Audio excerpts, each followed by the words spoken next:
my dear students of class 7th. Good morning. Let us start new session revision. We take some hard question of chapters, of different chapters for revision. Chapter 8, triangle is, let us start with chapter 8, triangle and its property. It's some example. I take some example, different example. Like example 1 at page number 144. Yes. कुछ question करेंगे hard question जो आपसे नहीं होंगे. Example like as example, brain teacher के कुछ question. ठीक है, जब आपकी कोई प्रॉब्लम्स वो लिख के मुझे भेज दीजिएगा पेपर से पहले तक. In a triangle ABC is isosceles with AB equal to AC. It is given. This is the example 1, page number 144. AB equal to AC and angle A is equal to 70. Find the angle measure of angle B. B की angle measure find out करना है. This is the isosceles triangle in which AB equal to AC. This one equal to this one. ठीक, angle A is equal to 70. We find the angle B and C. Only B. This is here AB equal to AC. We know that equal side has equal opposite angle, so angle B equal to angle C. This is the reason equal side has equal opposite angles. Is it clear? So B और C equal होंगे. मैंने late कर दिया, दोनों किसके equal है? X के equal है. Now in triangle ABC we know that the angle sum property of triangle, that is sum of all angle of a triangle is 180. That is angle sum property of triangle. Now what is angle A? 70. B is X and C is also X is equal to 180. 1x 1x 2x, ये plus का उधर जाके minus का होगा. That will 2x is equal to 110. So x is equal to 110 upon 2. That is 55. So angle B is also 55 and C is also 55. But उसमें हमसे B पूछा था, हमने उतना बताया. Is it clear my dear? चलिए next question, that is question number 2, most important example 2. इसी page में एग्जाम्पल 2 है, मोस्ट इंपॉर्टेंट एग्जाम्पल है. That is the measure of each angle of equilateral triangle. आपको पता है equilateral triangle, what is equilateral triangle? Triangle which has all equal sides, जिसकी हर sides equal होती है. मुझे इसका हर एंगल का मेजरमेंट बतानी है. एंगल A B C सब फाइंड करते हैं. Find out angle A, B and C. Let us come on the solution. We know that AB equal to AC. Therefore, angle B angle C के equal होगा. क्यों? Equal side has equal opposite angles. Also, angle B equal to angle A. Sorry. We know that also AC. BC equal to AC, equal side has equal opposite angle. ये दोनों sides equal है. ठीक है, equilateral triangle है, सारी sides equal है, तो इसके अपोजिट एंगल A इक्वल हो जाएगा इसके opposite angle B. Same reason, equal side has equal opposite angle. अब बेटा देखो BC और B A के इक्वल है, तीनों ही. इसका मतलब क्या आपस में? Therefore angle A equal to B equal to C, तीनों आपस में इक्वल होंगे. सो मैंने लेट कर दिया तीनों को, दैट इज X. तीनों को X मान लिया.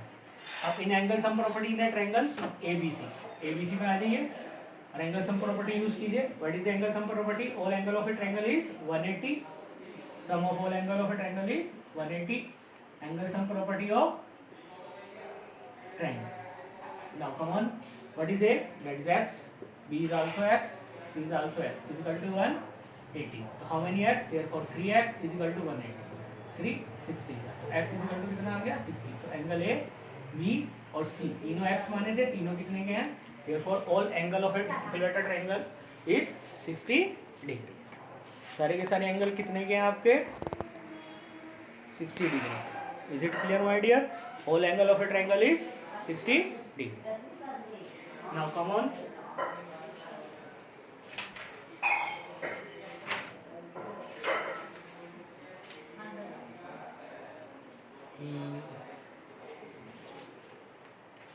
Page number 150, example 6 and 8 and 7.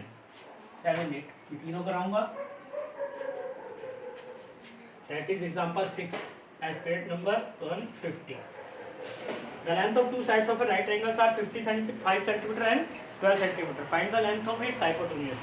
This is a right triangle. First of all, we draw a right triangle.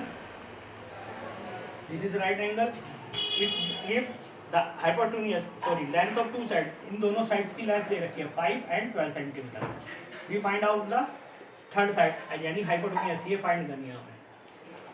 In a right triangle आपको पता है पाइथागोरस थ्योरम लगेगी. Apply the Pythagoras theorem. What is the Pythagoras theorem? Hypotenuse square is equal to perpendicular square plus base square in by Pythagoras theorem. Hypotenuse find out करना है. What is perpendicular? That is 5 cm and b is 12 square. 5 into 5. 5 की 5 से multiply करेंगे. That is 25. 12 की 12 से multiply 144 plus it 169. अब मुझे find करना है किसका स्क्वायर है. मैंने आपको तरीका बताया था. इसके प्राइम फैक्टर करेंगे. ये डायरेक्ट 13 से जाएगा. 13 बन गया. 2 बार गया. This is the square of 13. 13 square. Square से स्क्वायर कैंसिल. तो h is equal to 13. Therefore hypotenuse कितनी आ गई? That is 13 centimetre. Is it clear my dear? ठीक है. चलिए सम ऑफ द एग्जांपल्स हैं.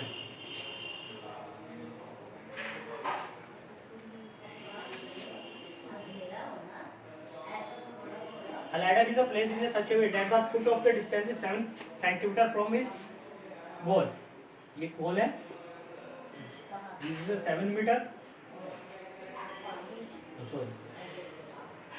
इस 7 मीटर डिस्टेंस पे ये रखी हुई है लैडर. इन सच ए वे और इस पर इस तरह से रखी हुई है कि 24 मीटर की हाइट पे जो विंडो है वहाँ तक पहुँच रही है. तो फिर find the length of the ladder. इस लैडर की मुझे लेंथ फाइंड करनी है. पता है मुझे वॉल अर्थ के साथ कितने का एंगल बनाएगी? 90 का. Therefore angle B is equal to 90. और अगर 90 का है therefore in triangle ABC is so triangle ABC is right triangle. और right triangle है तो लग जाएगी Pythagoras theorem. Therefore hypotenuse square यानी AC square. ladder की length find करना है. This is the ladder. AC is the ladder. Is it clear? मुझे इसकी length find कर लिया. मैंने L मान लिया उसको. AB square plus BC square. What is the formed by Pythagoras theorem? Here hypotenuse is length. Base is 7 and base is 7 and perpendicular is 24. AC is L square. AB is 24. AC is 7. 24 square 576. 7 square 49 plus it 625. Now we find out the square.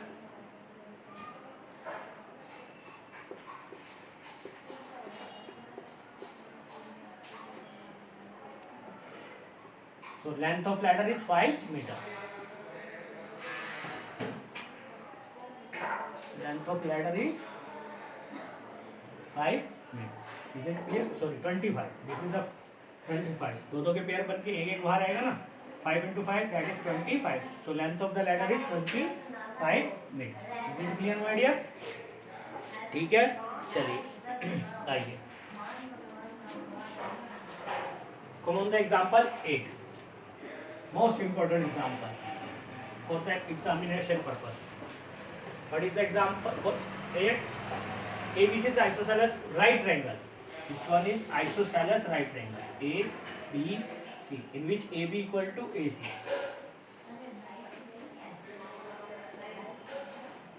BC sorry. Prove that. यहाँ पे हमें prove करना है. क्या prove करना है? हमें लेकर आना प्रूव करके AB square is double of AC square. Come on. Solution देखिए बेटा इसमें. Angle B is right. Triangle ABC is right triangle. Therefore we apply the Pythagoras theorem. What is the Pythagoras theorem? Hypotenuse square that is AC square is equal to AB square plus BC square. Perpendicular square and base square. वह Pythagoras theorem. बेटे reason जरूर लिखना है. जो apply reason किया वो reason जरूर आपने वहाँ पर लिख कर आना है. Is it clear? ऐसी ऐसी रहने की बस. यहाँ पर आप सीखिए. यहाँ पूछिए. आपको यहाँ भी करना पड़ेगा. यहाँ पे this is given AC is equal to BC. Now come on A B square is equal to A C square. बेटा मुझे पता है बी सी किसके इक्वल है, उसने दे रखी थी बी सी ए सी के इक्वल। तो यहाँ बी सी की जगह ए सी लिख दूँ तो फर्क नहीं पड़ेगा, पर स्क्वायर है स्क्वायर लिख दिया क्योंकि दोनों इक्वल है। कुछ भी बी सी की जगह ए सी लिख दो, चाहे ए सी की जगह बी सी लिख दो। 1 B C square A C square 1 A C square, how many A C square, therefore 2 A C square. यही हमें इसे दिखाना है। Is it clear my dear? So in next session we also taking a revision session। अब आपके paper तक revision session ही चलता रहेगा, ठीक है। रेगुलर सेशन चलेगा, मैं कुछ एग्जांपल बताऊंगा, कुछ हार्ड क्वेश्चन बताऊंगा और कुछ आपकी प्रॉब्लम्स जो आप मुझे लिख के भेजेंगे। अब लिख के भेजिए आप अपनी एटलीस्ट जो प्रॉब्लम है वो लिख के भेजिए, ठीक है। मैं उसे हम बताएंगे। चैप्टर आपको पता चली गया था, मैं एक बार फिर रिवाइज कर रहा हूँ। What is the half yearly course? That is, first is rational number, operation of rational number as decimal, exponential power, algebraic expression, triangular property, symmetry and visually solid. That is chapter first, second, third, fourth,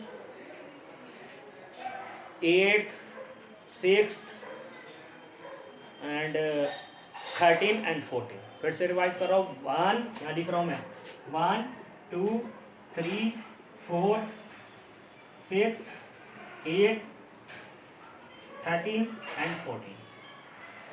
1 2 3 4 5 6 7 8। 1 is a rational number, second is operation of rational number, third is rational number as decimal, 4 is exponential power, 6 is algebraic expression, 8 is triangle and its property, 13 is symmetry and 14 is visually solid। Is it clear my dear?